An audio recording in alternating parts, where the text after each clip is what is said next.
within the building the best. And now we're, as Jolly had mentioned, we're in the middle of design development. Actually, we just had our second round of questions and meetings last week.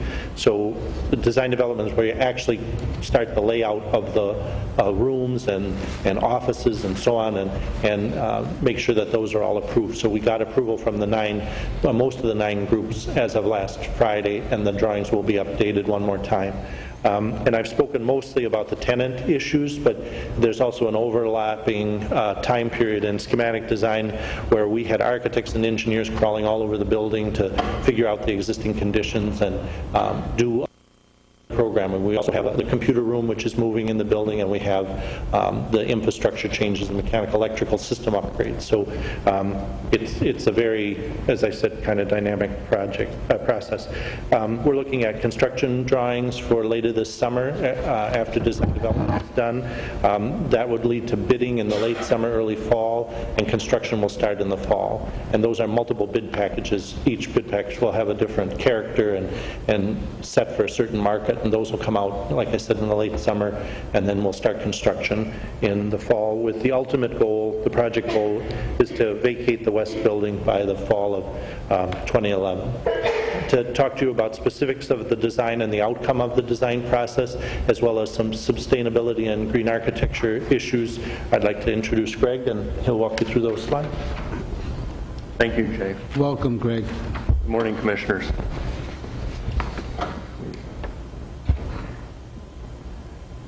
Here are just a few images of kind of the current spaces of the building, not only interior and exterior.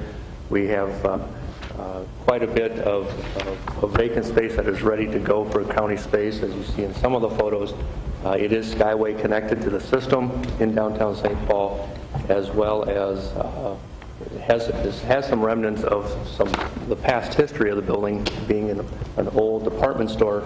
There's a series of escalators and so forth that are aging and rather tired within the building, and as Jay said, we're looking at detailed analysis of their use or not going forward.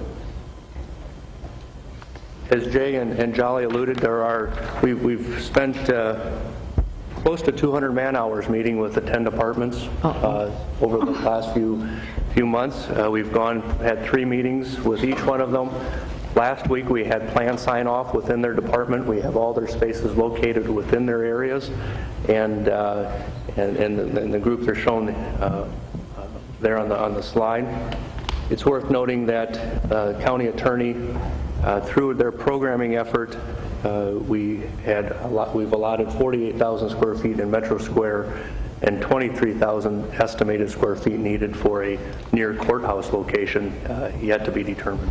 Excuse me, Greg. Commissioner Reinhardt? Just so you don't get into trouble here. Man hours, we're assuming that there are probably some women that have been working on this project as well, so I just didn't want you to make that mistake again in case Commissioner Retwin would come across the table at you. So noted.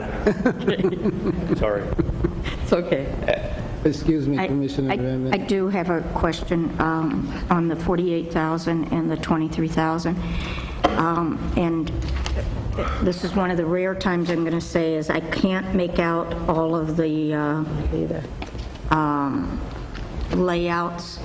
But Jolly, one of the things that I really want to ask either is in regards to the county attorney's office.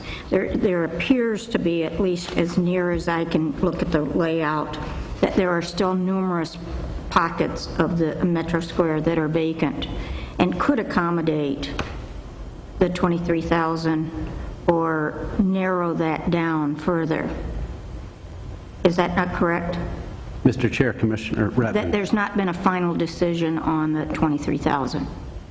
Not a final decision, but as we began this process of working with the county attorney, one of the first things we look at is functionality and fit within other departments.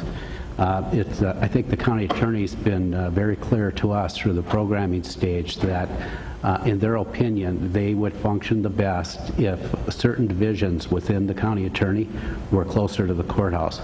With that, we began this programming. They have approximately 325 people within the department.